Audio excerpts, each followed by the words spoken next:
মানে যাকে আপনারা বাড়ির বউ করার কথা ভাবছেন সে অলরেডি এই বাড়ির বউ। বুঝতে পারছেন নিশ্চয়ই আমি কি বলতে চাইছি। ভদ্র মহিলা এক লাফে উঠে দাঁড়ালেন। মমতা বেগম বিপাকে পড়লেন। কি বলবেন দিশা হারিয়ে ফেললেন। টুসি কেন যেন মাথা নিচু করে কাপা কাপা হাতে চায়ের ট্রেটা রেখে সেখানে আর দাঁড়ালো না। রাফি দাঁতে দাঁত চেপে আর চোখে টুসির চলে যাওয়ার দিকে তাকালো। মনে মনে আওড়ালো, তাহলে রুনার বিয়ের দিন এই গুড় পাকাচ্ছিলে। মমতা বেগম পরিস্থিতি সামলাতে বলেন, আসলে টুসিকে আমি কখনো বাড়ির বউয়ের চোখে দেখিনি।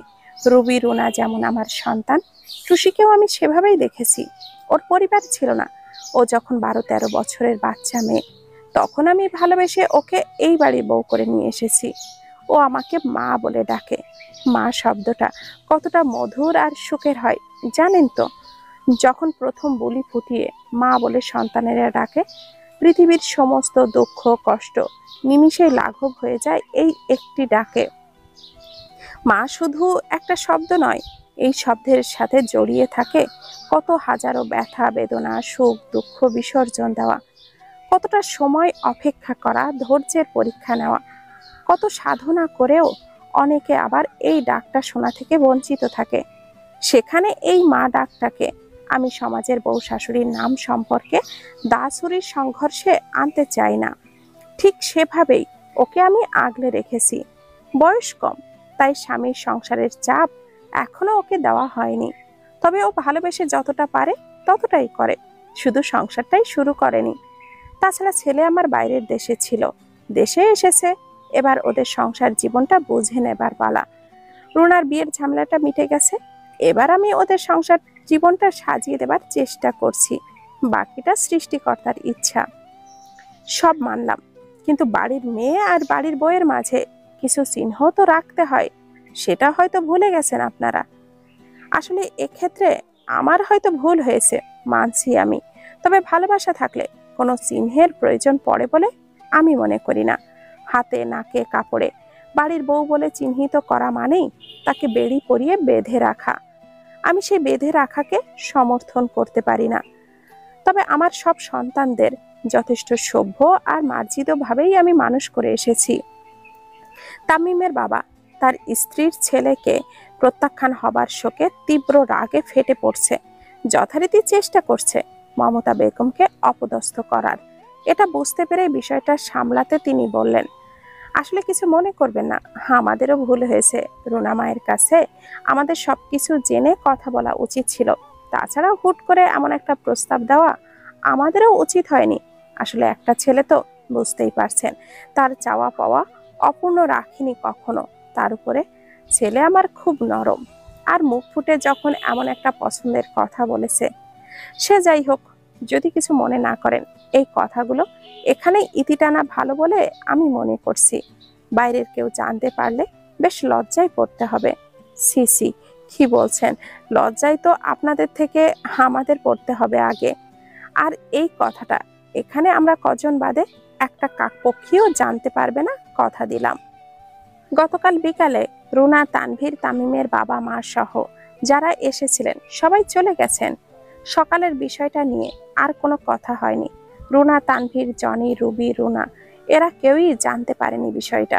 সকালের ঘটনার পর তামিমের মা আর এক গ্লাস পানিও স্পর্শ করেনি এই বাড়ি থেকে। এই বিষয়টার জন্য সবাই তামিমের মায়ের উপরে অসন্তুষ্ট হলেও তামিমের বাবা বিষয়টাকে এড়িয়ে যেতেই বলেছিলেন। তামিমের কথা ভেবে তামিমের মায়ের বিপিটা বেড়েছে। কিছু খেলে হয়তো সমস্যা হবে, তাই তিনি কিছু খাচ্ছেন না। তবে যাওয়ার আগে হালকা পাতলা কিছু খেয়ে নেবেন। মমতা বেগম বুঝতে পারলেন তিনি ক্ষিপ্ত হয়ে আছে তাদের ওপরে। মনে মনে ভয় হলো, এর জন্য তার মেয়েকে না কথা শুনতে হয়। পরেক্ষণেই ভাবলেন এমন কিছু হবে না, ভুলটা তো তাদেরই।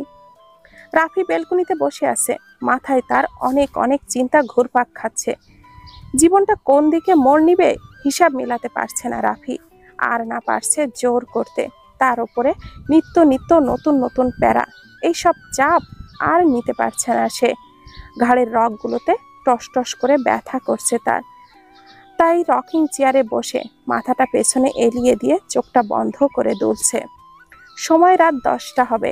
এমন সময় হঠাৎই রাফির ফোনটা বেজে উঠল। মাত্রই চোখটা লেগে এসেছিল রাফির। হঠাৎই ফোনটা বাজায়, মাথাটা ঝিম ধরে আসা একেবারেই শেষ। কোলের ওপর থেকে ফোনটা তুলে সুজনের নাম্বার দেখে রাফির মেজাজটা খারাপ হয়ে গেল। একটু শান্তিতে চোখ বুঝবে সেটাও এই সুজনের জন্য পারল না। মন বলছে সুজনকে পেলে এখন কাঁচা চিবিয়ে খেত, নয়তো ফোনটা তুলে এক আছাড় মারলে হয়তো একটু শান্তি পেত। বিরক্ত নিয়ে রাফি ফোনটা কেটে দিল। আবারও সুজন ফোন দিল। এবার রাফি চরম পর্যায়ে বিরক্ত হলো। ফোনটা কেটে দিলে যে মানুষটা কথা বলতে চাইছে না, এটা কি সে বুঝতে পারছে না? রাফি আবারও ফোন কেটে দিল। উঠে রুমে এসে বেডের উপরে ফোনটা ছুঁড়ে দিল। হাত মুখে পানির ছিটা দিয়ে ওয়াশরুমে গেল। ফিরে এসে দেখে ফোনটা আবারও বেজে উঠল। এবার রাফির মেজাজটা তুঙ্গে উঠল মনে হলো। তেড়ে এসে রাফির ফোনটা রিসিভ করালো। কিছু কড়া কথা শোনাবে এটা ভেবেই। ফোন রিসিভ করতেই রাফি কিছু বলবে, তার আগেই শুনতে পেল সুজন বলছে, please pick up the phone ভাই। কি হয়েছে কি? ফোন কেটে দিচ্ছি, তবুও বারবার ফোন দেওয়ার মানেটা কি? সরি ভাই, প্লিজ রাগ করো না, আমার জরুরি কথা আছে তোমার সাথে, সেজন্যই। কিন্তু তোর সাথে আমার আর কোনো কথা নেই। প্লিজ ভাই, একটাবার অন্তত কথাটা শোনো। তোর কোনো কথা শোনার প্রয়োজন নেই আমার। নেক্সট টাইম আমাকে ফোন করবি না, তোকে আমার জাস্ট সহ্য হয় না। ভাই এভাবে বলছো কেন? আমি উপকার ছাড়া তোমার এমন কোনো ক্ষতি করিনি ভাই। উপকার? আর তুই? হাই, দয়া করে আমার কথাটা শুনবে প্লিজ। দেখ সুজন, আমার মাথা গরম করিস না। করবো না ভাই, পাক্কা প্রমিস। তোমার মাথা গরম হবে এমন কিচ্ছু বলবো না। ফোন রাখছি আমি, প্লিজ ভাই। ওকে, বল কি বলবি। কাল একটু তোমাকে যেতে হবে একটা জায়গায়। আমাকে? হ্যাঁ ভাই, মাও যাবে, আমিও থাকবো। মামি? কি হয়েছে বলতো? আসলে মেরুনের সাথে বিয়ের বিষয়ে কথা বলতে যেতে বলছি ভাই। তুমি তো জানো বাবা আমাকে বাইরে পাঠাতে চাইছে, কিন্তু আমি যেতে চাইছি না। একটা ভালো জব পেয়েছি আমি, দেশ ছেড়ে বাইরে যাওয়ার প্রশ্নই ওঠে না ভাই। বাবা একটু রেগে আছে আমার উপরে। মা বলল একবার বিয়ে হয়ে গেলে সব ঠিকঠাক হয়ে যাবে। তাছাড়া মেরুনের বাসা থেকেও বিয়ের জন্য চাপ দিচ্ছে। মেরুন মানে? এক মিনিট এক মিনিট, মেরুন মানে টুসির ফ্রেন্ড, অ্যাম আই রাইট? তোর বিয়ের জন্য মেরুনকে দেখতে যেতে বলছিস? তবে দেখতে নয় ভাই, বিয়ের পাকাপাকি কথা বলতে যেতে বলছি। আসলে ভাই, মেয়েটাকে আমি বড্ড বেশি ভালোবাসি, তাই ওকে হারাতে চাই না। ও গড! রাফি এবার চোখটা বন্ধ করে এক হাত দিয়ে মাথার চুলগুলো মুঠি করে ধরে বলল, আর আমি এইদিকে কি না কি ভেবেছি, মনে মনে বলল রাফি। ভাই, সময় খুব কম, 2-3 দিন পর ওকে অন্য জায়গা থেকে দেখতে আসবে। ও ভীষণ আপসেট, এটা সহ্য করতে পারছি না আমি। প্লিজ ভাই, ডু সামথিং ফর মি। বুক থেকে যেন বিশাল বড় একটা পাথর সরে গেল রাফির মনে হলো। ঝিম ধরে আসা মাথাটা মুহূর্তেই হালকা হলো। প্রাণ খুলে হাসতে মন চাইছে রাফির। এতটা আনন্দ লাগছে তার। সামনে পেলে সুজনকে জড়িয়ে ধরে চুমু খেত নির্ঘাত, এতটা আনন্দ হচ্ছে তার। চিৎকার করে বলতে ইচ্ছে করছে, I am so happy, I am so happy. ভেতর থেকে হাসি বেরিয়ে আসতে চাইছে রাফির, কিন্তু মুখ থেকে বলতে পারছে না। শুধু খুশি হয়ে এটাই বলল, চাপিয়ে তোর পিঠের ছাল তুলতে মন চাইছে আমার এখন। আগে বলিসনি কেন এই কথা? কাল সকালে যেখানে থাকিস তোকে আমি চোখের সামনেই দেখতে চাই, ওকে? সুজন বুঝতে পারলো তার ভাই ভীষণ খুশি হয়েছে কথাটি বলছে। তার বিষয়ে যে খারাপ ধারণাটা বুকে পোষণ করে আসছে এতদিন, আজ তা খোলসা করতে পেরেছে সে।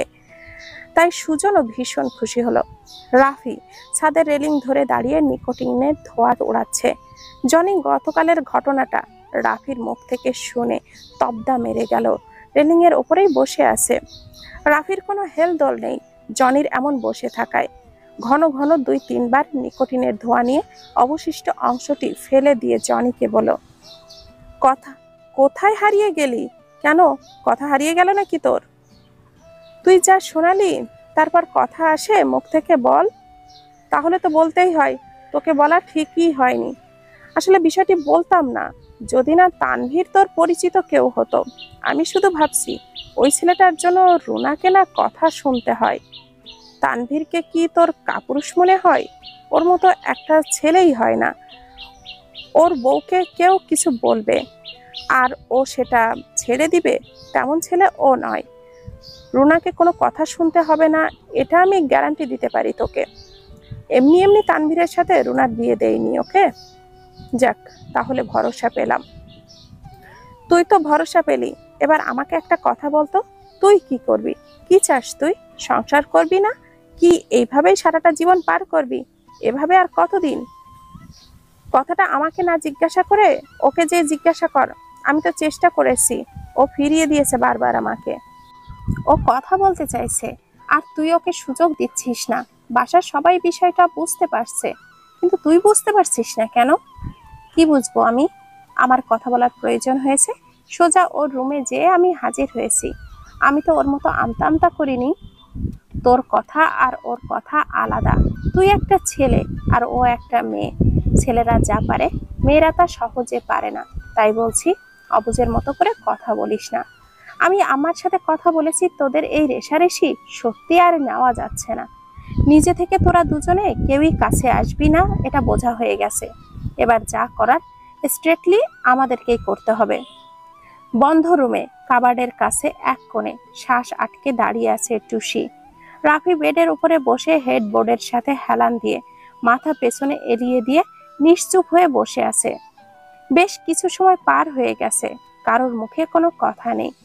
টুসি আজ 2টা দিন আবারও রাফির চোখের সামনে যেতে কেমন যেন আনইজি ফিল করছে। তামিমের মায়ের সাথে রাফির কথাটা শোনার পর থেকে রাফির বেশ ভালোই লাগছে এইভাবে থাকতে, কিন্তু চুপ করে সময় পার করলে তো আর হবে না। বাইরে সবাই অপেক্ষা করছে তাদের জন্য। এই মেয়েও মুখ ফুটে কিছু বলবে না বোঝা যাচ্ছে। যদি সাই দেয় সেটাই হয়তো অনেক বড় কিছু। এই মেয়ে সুকাজের সময় মুখের বুলি হারিয়ে ফেলে, আর তাকে রাগানোর বেলায় এক বুলি যথেষ্ট। রিস্ক আর নেওয়া যায় না। তাই রাফি চোখটা বন্ধ করে বলল, একটা কথা জানো, এক মুহূর্তের ভালোবাসাও কিন্তু মানুষকে পাল্টে দেয়। আর সত্যিকারের ভালোবাসার মানুষগুলো খুব বড় রকমের বেহায়া হয়। শত অবহেলা লাঞ্ছনা পেয়েও তারা তার কাছেই পড়ে থাকতে পছন্দ করে। সেদিনের ঘটনার পর আমি আবারও তোমাকে নিজের বউ বলে পরিচয় দিয়েছি সবার সামনে। হয়তো ভাববে কতটা বেহায়া পুরুষ আমি। এত কিছু হয়ে যাবার পরও সেই একই জায়গায় আটকে আছি আমি। তোমার কাছে বেহায়া পুরুষ হলেও আমি কিন্তু আমাকে বেহায়া প্রেমিক বলে মনে করি। ভালোবাসার মানুষের কাছে এসব মান সম্মান থাকতে নেই। অহংকারে ভালোবাসা ফিকে হয়ে যায়। টুসি সেদিনের করা ভুলের জন্য অনুতপ্ত হয়। চোখ থেকে 2 ফোঁটা অশ্রু গড়িয়ে পড়ল। সবাই তো ভুল করে, আমিও না হয় পাপ করেছি। তোমার সাথে 5টা বছর আগে অমন ব্যবহার করে আমি ভুল করেছি। আমার সেই পাপের শাস্তি দিয়ে ক্ষমা করা যায় না আমাকে? টুসি এবার শব্দ করে কেঁদে দিল। রাফি বেড থেকে উঠে টুসির দিকে একটু এগিয়ে আসতে যেয়ে আবারও থেমে যায়। টুসির চোখের পানি দেখে রাফির বুকটা ধক করে ওঠে। সঙ্গে সঙ্গে পেছন ঘুরে রাফি বলল, দয়া করে তোমার ওই চোখের পানি মুছে ফেলো। আমি সহ্য করতে পারছি না, বুকটা ফেটে যাচ্ছে আমার। পৃথিবীর বুকে সবচেয়ে নিকৃষ্ট পাপী বলে মনে হয় নিজেকে। এতদিন কতটা অশ্রু ঝরিয়েছ, হয়তো আমি সেটা দেখতে পারিনি। তবে এখন তোমার এই 2 চোখে 2 ফোঁটা অশ্রু আমাকে ভীষণভাবে পোড়াচ্ছে। মনে হচ্ছে আমি দেশে এসে ভুল করেছি। আমার হয়তো ফিরে যাওয়াই উচিত ছিল। টুসি মুখ চেপে নিজের কান্নাটাকে থামিয়ে নিল। তবুও চোখ যে বাঁধ মানছে না। মানুষটার ভালোবাসা কেন চোখে পড়েনি তার এতদিন? শুধু তার রাগটাই দেখলো? এত ভুল সে কি করে করলো? ভাবতেই কষ্টে বুকটা ফেটে যাচ্ছে টুসির। যখন মনে পড়লো রাফি আবারও অস্ট্রেলিয়ায় ফিরে যেতে চাইছে, হুঁশ ফিরল তখন। ফিরে যাবে মানে কি? এত সোজা তাকে এইভাবে কষ্ট দিয়ে আবারও ফিরে যাবে? টুসির চোখের পানি মুছে ধীর পায়ে এগিয়ে আসলো রাফির দিকে। কোনো সাড়া শব্দ না পেয়ে রাফি পেছনে ঘুরতেই টুসিকে কান ধরে দাঁড়িয়ে থাকতে দেখে অবাক হয়ে যায়। টুসি মাথা নিচু করে কান্নারত স্বরে একবার চোখ উল্টে খুব স্লো করে বলল, সরি। ভুরু কুঁচকে নেয় রাফি। তাকে সরি বলার কারণ বোঝার চেষ্টা করছে সে। তখনই টুসি খুব ছোট করে বলল, প্লিজ আর ফিরে যাবেন না, আমার ভীষণ কষ্ট হবে। কুঁচকে যাওয়া ভুরু প্রসারিত হয়। টুসির কথাটা শুনে চোখে মুখে খুশির ঝলক দেখা গেল রাফির। সে গেলে টুসির কষ্ট হবে, এটা তো পরম সুখের বার্তা। খুশিতে ছোট করে শ্বাস ছেড়ে দুই ঠোঁট চেপে অন্যদিকে তাকিয়ে হেসে দিল রাফি। এক হাত দিয়ে নিজের মুখটা চেপে ধরে অন্য হাত কোমরে রাখে সে। এ কেমন সুখানুভূতি হচ্ছে তার। খুশিতে মুখ থেকে যেন কিছুই বের হতে চাইছে না। মুখে রাখা হাতটা দিয়ে নিজের মাথার চুলগুলো এলোমেলো করে চুলগুলো আবারও উল্টে দেয়। চোখটা বন্ধ করে দুই হাতে নিজের নাক চেপে ধরল। এটা দেখে টুসি ঠোঁট চেপে মাথায় নিচু করে মুচকি হাসে। রাফি যেন কোনো স্বপ্ন দেখছে মনে হলো। তাই টুসির হাতে হাত রাখতে নিজের হাতটা বাড়িয়ে দিল টুসির দিকে। টুসির শরীরে কাঁটা দিয়ে উঠল রাফির এগিয়ে দেওয়া হাত দেখে। এক অদ্ভুত শিহরণ আনাগোনা করছে বুকের ভেতর তার। লজ্জা নাকি অন্য কোনো কারণে টুসির তা জানা নেই একদমই। নাজেহাল অবস্থা যেন তার। বুকের ভেতরে শ্বাস দ্রুত ওঠানামা করছে টুসির। রাফির এগিয়ে দেওয়া হাতে হাত রাখবে সেটাও পারছে না। কেমন যেন একটা অদ্ভুত অনুভূতি হচ্ছে। ঘুরে ঘুরে শরীরে কাটা দিচ্ছে, মাটির মতো করে খামছে ধরতে চাইছে পায়ের আঙ্গুল দিয়ে নিচের ফ্লোর। টুসি ধীরে কাপা কাপা হাতে রাফির হাতের ওপরে রাখতেই রাফি ফট করে টুসির হাতটা মুঠোয় ধরে নেয়। এটা দেখে টুসির বুকটা ধক করে ওঠে লজ্জায়। টুসির লজ্জা মাখা মুখটা দেখে রাফি হ্যাঁচকা টানে টুসিকে নিজের বুকের উপরে ফেলল। তাল সামলাতে না পেরে টুসির মুখ থুবড়ে পড়ল রাফির হৃৎপিণ্ডের ওপরে। রাফির বুকের ঢিপ ঢিপ শব্দ শুনতে পেরে চোখটা বন্ধ করে নেয় টুসি। পরম সুখে রাফি নিজের মধ্যে জড়িয়ে নিল টুসিকে। এক অতৃপ্ত অনুভূতি এসে কড়া নাড়ল সর্ব শরীর জুড়ে। দীর্ঘ 34-35 বছর বয়সে এমন অনুভূতি যা আগে কখনো জন্মায়নি রাফির, তা আজ কড়া নাড়ল। টুসি ছোট্ট পাখির ছানার মতো রাফির বুকে লেপ্টে গেল। চোখটা বন্ধ করে নেয় টুসি। নিজেকে এত হালকা মনে হলো যে সে এক অন্য জগতে চলে এসেছে, যেখানে সুখ আর সুখ। এত সুখ সত্যি কি সইবে তার কপালে? মনে প্রশ্ন এসে ভিড় করতেই টুসি হু হু করে কেঁদে দেয়। বুকের পাটাতনে প্রেয়সীর কান্নার ঝংকার আসতেই রাফি আলগা করে ধরে টুসিকে। টুসির চোখে পানি দেখে আলতো হাতে তা মুছে দিয়ে টুসির কপালে গভীর এক চুমু এঁকে দেয় রাফি। পরম আবেশে চোখটা বন্ধ করে থাকে টুসি। কান্নার রেশ মুহূর্তেই যেন থেমে গেল তার। টুসির এমন লেপ্টে যাওয়া কাজল কালো চোখ থেকে অশ্রু গড়িয়ে পড়া চিকন পাতলা ঠোঁট দুটো অনবরত কাঁপা, ফর্সা মুখে সরু নাকের মাথা কান্নায় লাল হয়ে আসা, এমন মুখশ্রী দেখে রাফির পুরুষত্ব জাগ্রত হলো। এই মুহূর্তে অনাকাঙ্ক্ষিতভাবে কিছু পাওয়ার আশা মনে জেঁকে বসলো। যেন হারিয়ে যেতে চাইছে সকল অনুভূতিরা সুখের মুহূর্তকে বরণ করতে। কিন্তু এখনই হুঁশ হারালে তো আর চলবে না। আর একটু অপেক্ষা যে তাকে করতেই হবে। তারপর ভালোবাসার সাগরে ডুবে একাকার হয়ে যাবে দুজন। 2 দিন পর টুসি, রাফি, সুজনের মা সহ সবাই মিলে মেরুন আর সুজনের বিয়ের তারিখ পাকাপোক্ত করতে এসেছে। মেরুনদের বাসাটা অর্ধ পাকা কাঁচা, ঘরের টিনের ছাউনি দেওয়া, 2টা মাত্র রুম। রান্নাঘরটা ঘরের থেকে কয়েক হাত সামনে। বাবার দিনমজুরের কাজ করে কোনো রকমের সংসার চালায়। মেরুনের মা অভাব অনটনের সংসারের খিটখিটে মেজাজের লোক। ছেলে মেয়ের সংখ্যাও 4 জন। মেরুনের বড় আর একটা মেয়ে আছে, তার বিয়ে হয়েছে 3 বছর আগে। এবার মেরুনকে বিয়ে দিয়ে সংসারের সদস্যের সংখ্যাও কমাতে চান তিনি। তার ভাষ্য মতে বিয়ে করে সেই তো হাড়িই ঘাটতে হবে, তাহলে কি দরকার এত কষ্ট করে পড়াশোনা করার। ঠিক সেই কারণেই মেরুনের পড়া বাবদ তিনি 1 পয়সা বরাদ্দ করে না সংসারের খরচ থেকে। তাই মেরুন কিছু বাচ্চা কাচ্চা পড়িয়ে নিজের পড়াশোনা চালিয়ে এসেছে এই 2টা বছর। ঘরের ভেতর খুব বেশি একটা আসবাবপত্রও নেই, টুকটাক ব্যবহারের জিনিসপত্র ছাড়া তেমন বিলাসিতা করার মতো কিছুই নেই এই অভাবের সংসারে। গত সপ্তাহে মেরুন টিউশনির টাকা জমিয়ে 6টা চেয়ার কিনেছে মাত্র, কেউ আসলে বসতে দেওয়ার জন্য। রাফিরা সবাই উঠোনে বসেছে ইয়া বড় একটা ঘোমটা দিয়ে। মেরুন বসে আছে সবার মাঝে একটি সিঙ্গেল কাঠের চেয়ারে। সুজনের মা মেরুনকে দেখে মোটামুটি পছন্দ করেছেন। অবশ্য ছেলের পছন্দই তার পছন্দ, বাড়ি দেখে পছন্দ না হলেও কিছু করার নেই, ছেলে তার জানের টুকরা, তাই ছেলে যাতে খুশি তিনিও তাতেই খুশি। রাফি আর সুজন পাশাপাশি ছিল, সুজন মাথা নিচু করে বসে আছে, সুজনের মা তাদের পাশেই। টুসি মেরুনের পেছনে দাঁড়িয়ে সুজনকে চোখে লজ্জা দিচ্ছিল। এটা দেখে রাফি মিটমিটিয়ে শুধু একবার টুসিকে তো আরেকবার সুজনের দিকে তাকায়। সুজনের মা উঠে মেরুনকে দাঁড় করিয়ে মাথার ঘোমটাটা সরিয়ে চুল দেখছিলেন। এমন সময় টুসি যে সুজনের পাশের চেয়ারে বসে ফিসফিস করে বলল, সুজন ভাই, আপনাদের যে টক ঝাল মিষ্টি ঝগড়াটা ছিল না, সেটা খুব মিস করব গো। আর চোখে চোখ গরম দিয়ে সুজন টুসির কানে কানে গিয়ে বলল, আমিও না, তোদের মান অভিমান দূরত্বে থাকা রাত জেগে দুঃখ কষ্ট না খুব মিস করবো রে। নাকের পাতাটা ফুলিয়ে ঠোঁট কুচ করে টুসি মেজাজ দেখালো সুজনকে। এটা দেখে সুজন ঠোঁট চেপে হেসে দিল।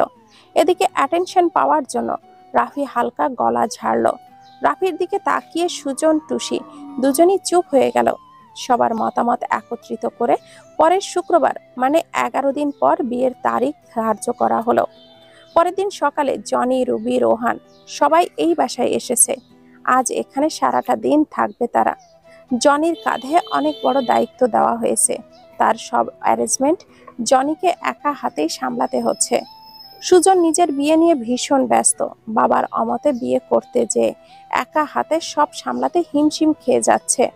রাফিকেও কিছু বলতে পারছে না, নতুন ভাবে তার জীবনেও নতুন অধ্যায় শুরু হতে যাচ্ছে। সুজন চায় রাফি পুরোটা ফোকাস একমাত্র সেই দিকেই থাকুক। রুবি ভীষণ খুশি, রুনা যখন থেকে জানতে পেরেছে রাফি আর টুসির ভেতরে আন্ডারস্ট্যান্ডিংটা হয়েছে, তখন থেকেই অধীর আগ্রহে অপেক্ষা করছে সেই সুসময়ের।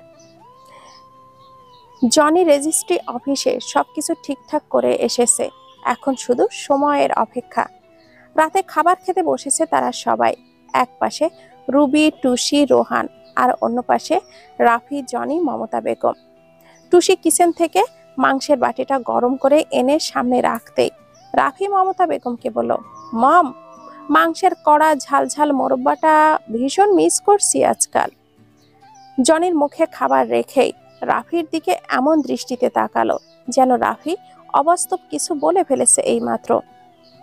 রুবি হঠাৎ করে রাফির বলা কথাটা মাথায় ক্যাচ করতে পারল না, কিন্তু যখন বুঝতে পারল রাফি কি বোঝাতে চাইছে, তখনই ঠোঁট চেপে হেসে উঠল।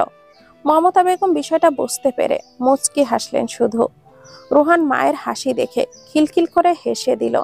টুসি সবাইকে নিজের দিকে তাকিয়ে এইভাবে হাসতে দেখে দাঁত কিটমিট করে তাকায় রাফির দিকে। রাফি এটা দেখে সবার আড়ালে টুসিকে চোখ টিপে দেয়, সঙ্গে সঙ্গে টুসির চোখ দুটো বড় বড় হয়ে যায়, অবাক হয়ে রাফির দিকে তাকিয়ে থাকে। এটা দেখে রাফি বাঁকা হেসে নিজের খাওয়াই মনোযোগ দিল। মমতা বেগম মাংস জনি আর রাফির প্লেটে দিয়ে রাফিকে দিতে গেলেই রাফি বলে উঠল, থাক থাক মম, কি করছো? আমি এক পিসও মাংস নিব না, তুমি বরং অন্য কাউকে দাও। মমতা বেগম বুঝতে পারলেন রাফি টুসির কথা বলছে, তাই তিনি মুচকি হেসে বলেন, তুমি খেলে কারোর কম পড়বে না, তাছাড়া এত চিন্তা করার দরকার নেই, আরো আছে। আমার না খেলেও চলবে মম, কিন্তু কারোর পটলা পেটে এগুলো না দিতে পারলে হয়তো কেঁদেই দিতে পারে। জনি এক ভুরু উঁচু করে রাফির দিকে ঈগল চোখে তাকিয়ে রইল। পটলা পেটটা আবার কে? তার মাথায় আসছে না। টুসি সবার দিক থেকে চোখ ঘুরিয়ে ঠোঁট ফুলিয়ে রাফির দিকে তাকালো। রাফির ওপর বেশ রাগ হলো টুসির। খেতে বলছে, খেতে হলে খাবে, না হলে খাবে না, এখানে তাকে কেন টানছে বারবার? খাবার সময় কথা বলতে নেই, আর এই লোক খেতে বসা থেকেই তাকে অপমান করার জন্য উঠে পড়ে লেগেছে মনে হয়। এভাবে কেউ বলে? ঝাল ঝাল মাংসের মোরব্বা, পটলা পেট, সি! টুসির বোঝা হয়ে গেছে এখানে বসে তার আর খাওয়া হবে না, তাই হাত ঝাড়া মেরে খাবার রেখে উঠে চলে গেল। এটা দেখে রাফির মুখে হাসি ফুটে উঠল। জনি, রুবি টুসির যাওয়ার পানে তাকিয়ে দেখল। টুসির আবার কি হলো? তাদের দুজনের মাথায় আসছে না। মমতা বেগম রাগ দেখিয়ে রাফিকে বলল, উঠিয়ে দিলি তো মেয়েটাকে খাবারের প্লেট থেকে, শান্তি হয়েছে এবার? রাতে বেশি খেলে মোটা হয়ে যাবে মম। জনি রুবি ফিক করে হেসে দিল রাফির কথায়। এটা দেখে রাফি জনিকে বলল, আমার বোনকে নিয়ে রাতের শহরে ঘুরেছিস কখনো? বুঝিস না কিছু? পেট ভরিয়ে ঘুরলে ঘোরার মজা মেলে। ডিনার শব্দটার সাথে পরিচিত হয়েছিস কখনো? শুধু রাতের খাবার মানে ডিনার নয়। শুধু তো আমার বোনকে দিয়ে রান্না বান্না করিয়ে গান্ডে পিণ্ডে গিলেছিস। তোকে বলে কি লাভ? তোর সময় শেষ, আমার তো সবে শুরু। রাফির কথা শুনে জনির সাথে সাথে কাশি উঠে গেল। মমতা বেগম এক গ্লাস পানি এগিয়ে দিল জনির দিকে। পানি খেয়ে জনি স্বাভাবিক হয়ে রুবির দিকে তাকাতেই দেখে রুবি অগ্নিমুখী হয়ে রূপ ধারণ করে তার দিকেই তাকিয়ে আছে। জনি ফিক করে হেসে রোহানকে কোলে তুলে নিয়ে উঠে যায়। মেয়েকে ফুঁসতে দেখে মমতা বেগম বলল, তোমার ভাইয়ের মতো আমার জামাইয়ের মনে এত রং লাগেনি। একদম এইভাবে রাগ দেখাবি না ওর উপরে, বলে দিলাম। রুবি মায়ের দিকে তাকিয়ে অসহায় মুখ করে তাকালো। কোথায় তাকে সাপোর্ট করবে তা না, উল্টো তাকে কথা শোনাচ্ছে তার মা। টুসি ফ্রেশ হয়ে এসে হাত মুখ মুছতে মুছতে বেলকুনিতে যায়। ঘুমানোর আগে রাতের আকাশটা দেখতে ভীষণ ভালো লাগে টুসির এখন। অল্প কিছুদিনের অভ্যাস, তবুও মনে হয় যুগ যুগ ধরে এইভাবে তাকিয়ে থাকতো সে। রাফি একটা পার্পেল কালারের এক লঙ্গা সিল্কের শাড়ি নিয়ে টুসির রুমে এসে হাজির হয়। টুসিকে রুমে না পেয়ে বেলকুনিতে আসে। টুসিকে রেলিং ধরে আকাশের দিকে তাকিয়ে থাকতে দেখে রাফি ধীরে ধীরে এসে টুসির পেছনে দাঁড়ায়। টুসি এক ধ্যানে মগ্ন হয়ে থাকায় রাফির উপস্থিতি টের পেল না। রাফি দুই হাতের বেড়া জালে আবদ্ধ করে নেয় টুসিকে। টুসি ভয়ে কেঁপে ওঠে, সাথে সাথে সরে যাওয়ার প্রস্তুতি নিতেই রাফি টুসির ভয়কে অদেখা করে টুসির কাঁধে থুতনি রেখে টুসির কানে কানে বলল, ভীষণ রাগ হয়েছে বুঝি আমার উপর? টুসি নিজেকে রাফির বেড়াজাল থেকে মুক্ত হতেই কাঁধ উঁচু করে বাধা দেয় রাফিকে। রাফি আরো কাছে এগিয়ে আসে টুসির। এটা দেখে টুসি বলে, কি করছেন? কেউ দেখে ফেললে কি ভাববে বলুন তো? কি ভাববে শুনি? আর তো মাত্র 48 ঘন্টা বাকি। তারপর একটা ঘরে বদ্ধভাবে তুমি আমি দুজন থাকবো। তখন আমার কেমন লাগছে সরুন? কেমন লাগছে? জানি না। কেন জানো না? তুমি সব জানো, তাহলে বলছো না কেন? ভয় লাগছে আমাকে বলতে? টুসির কি হলো কে জানে, পেছন ঘুরে হাত দিয়ে রাফির বুকে একটা ধাক্কা মেরে রুমে চলে আসে। রাফি রুমে এসেই দেখে টুসি বেডের বোর্ডের ধরে দাঁড়িয়ে আছে, চোখটা বন্ধ করে ঘন ঘন শ্বাস নিচ্ছে। এটা দেখে রাফি বাঁকা হেসে মধুর সুরে টুসিকে ডাক দিল, মিসেস তুষবা ম্যাডাম, শাড়িটা পরে চটপট রেডি হয়ে নিন। আজ আপনাকে নিয়ে রাতের শহর ঘুরে ঘুরে দেখব। টুসি ফট করে চোখ মেলে তাকালো। তুষবা নামটাই ধুলো জমে যেন মরিচিকা পড়ে গেছে এখন। এই নামটা বড্ড অচেনা হয়ে গেছে তার কাছে। তাই হঠাৎই এই নামে ডাকায় টুসি ফ্রিজড হয়ে গেল। অনুভূতিরা পাখা মেলে উঠতে থাকলো। এই প্রথম এই নামটা এত সুন্দর মনে হলো তার কাছে। কিন্তু কেন? ভালোবাসার মানুষের মুখে নিজের নামটা কি মধুর শোনায়। হয়তো শোনায়, নয়তো এত এত দিন কেন এই নামটাকে এত অপছন্দ হতো তার। রাফি তাড়া দিয়ে টুসিকে বলো, খুব তাড়াতাড়ি রেডি হয়ে নাও বউ। রাফি রুম থেকে চলে যেতে যেতে গুনগুন করে গান গাইল, হাম তুম এক কামড়ে মেয়ে বান্দা হো। টুসি রাফির মুখের গান শুনে আশ্চর্য হয়ে গেল। তারপর যখন বুঝতে পারলো কোন ধাঁচের গান গাইছে সে, তখন চরম পর্যায়ে অবাক হলো টুসি। টুসির মস্তিষ্ক মনের বিরোধিতা করলো যে এ তার বর নয়, নিশ্চয় বর রূপে অন্য কেউ। পার্পেল কালারের সিল্কের শাড়িটা পরে আঁচল ছেড়ে টুসি ধীর পায়ে নিচে নামতেই দেখতে পাই মমতা বেগম, জনি, রুবি সবাই হলরুমে বসে আছে। খুব আনইজি লাগছে টুসির এইভাবে শাড়ি পরে রাতে রাফির সাথে বের হতে, তবুও কিছুই করার নেই। মাঝে একদিন বাকি, পরের দিন বিকালে রাফি আর টুসিকে ঘরোয়াভাবে হলুদ ছোঁয়ানো হবে। রাতেই আবারও দুজনার পুনরায় কাবিন করানো হবে। 5 বছর আগের বাল্য বিবাহ নেশকই পুতুল খেলা মাত্র রাফির কাছে। তাই সে বিয়ের কোনো মূল্য হয় না বলে রাফি মনে করে। নতুন জীবন শুরু যখন করছে, তার সব নিয়ম কানুন মেনেই সম্পূর্ণ বিয়ের কাজ শেষ করবে সে। আগামীকাল সন্ধ্যা হয়ে যাবে রুনা আর তানভীরের আসতে। গেছে মাত্র 4-5 দিন আগে। আবারও আসবে এই 2 দিনের জন্য, শুধুমাত্র ভাই ভাবির নতুন জীবনের শুরুটা দেখতে। ঠিক সেই কারণেই একই দিনে হলুদ আর বিয়ের ব্যাপারটা সেরে ফেলবে সবাই। সেটা নিয়েই আলোচনা হচ্ছিল রুমে।